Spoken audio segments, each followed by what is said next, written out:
ఒక అమ్మాయిలో కొన్ని లాక్స్ ఆఫ్ ఎగ్స్ ఉంటాయి. కానీ each month around 20 to 30 eggs form అయ్యి యూట్రస్లోకి వెళ్ళడానికి రన్నింగ్ రేస్ పెట్టుకుంటాయి. కానీ విన్నర్కి మాత్రమే యూట్రస్లోకి వెళ్ళడానికి ఛాన్స్ ఉంటుంది.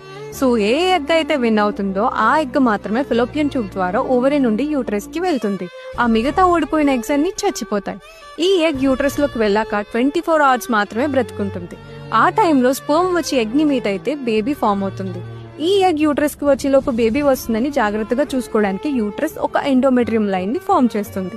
ఒకవేళ ఎగ్ రిలీజ్ అయిన 24 hours లోపు స్పర్మ్ ఎగ్ తో ఫర్టిలైజ్ అవ్వకపోతే ఆ ఎగ్ చచ్చిపోతుంది.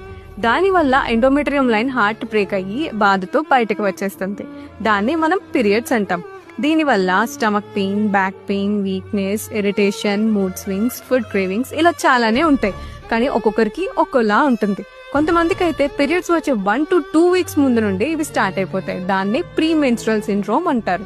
మై డియర్ మంచి అబ్బాయిలు, దీన్ని అర్థం చేసుకుని ఈ టైంలో మీ గర్ల్ ని జాగ్రత్తగా చూసుకోండి. మీ లవ్ అండ్ కేర్ వాళ్ళకి కొంచెం రిలీఫ్ ఇస్తుంది.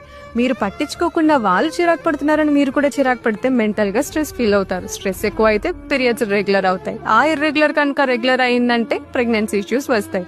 ఆ ఇష్యూస్ వల్ల పిల్లలు పుట్టకపోతే మనకి ఫ్యూచరే ఉండదు. అంత పెద్ద లాస్ మనకొద్దు, కానీ ప్రేమగా చూసుకోండి, అన్నీ సెట్ అయిపోతాయి. జాగ్రత్త. ఇట్లు మీ విన్నీ.